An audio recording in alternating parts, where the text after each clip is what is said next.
Bienvenue dans cette nouvelle vidéo de l'ABC de l'intégration scolaire. Aujourd'hui, nous allons parler de l'apprentissage du français langue seconde. L'évaluation du niveau de maîtrise du français langue seconde se fait selon un système de paliers allant de 1 à 5. Chaque palier a ses propres attentes en lien avec les 3 compétences: communication orale, lecture et écriture. L'élève doit atteindre un palier donné pour être en mesure d'intégrer la classe ordinaire. Celle-ci est établie en fonction de son âge au 30 septembre et du niveau scolaire qu'il doit intégrer.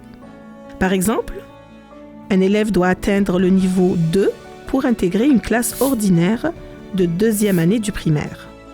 Il est important de noter que le palier représente le minimum requis pour que l'élève soit fonctionnel et puisse poursuivre son apprentissage en classe ordinaire.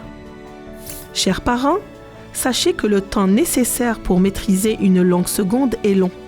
En moyenne, il faut 3 mois pour commencer à se débrouiller, 2 ans pour être fonctionnel dans les situations quotidiennes et 5 à 7 ans pour acquérir une bonne maîtrise de la langue. L'élève non francophone, dans un contexte d'apprentissage du français langue seconde, s'engage dans l'apprentissage d'une langue qui est à la fois l'objet d'étude et outil de communication. C'est un véritable défi. Une fois maîtrisé, le français permettra à votre enfant de construire des bases linguistiques solides pour ses futurs apprentissages, en développant des compétences à l'oral et à l'écrit. Ce processus prend du temps. Il est important de faire preuve de patience et de bienveillance. L'enfant a besoin de soutien et d'encouragement pour avancer. Plusieurs parents se demandent si continuer à parler la langue d'origine retarde l'apprentissage du français.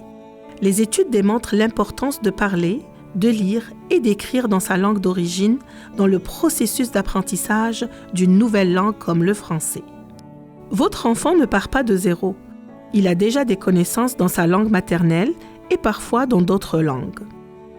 Il va pouvoir faire un transfert des compétences acquises pour apprendre une nouvelle langue.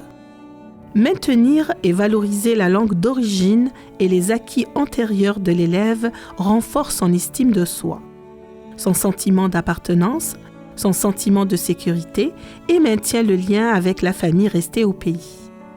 Ça lui donne accès à son patrimoine culturel. Mieux s'enraciner pour mieux s'épanouir. Rendez-vous à la prochaine vidéo qui abordera la rentrée scolaire.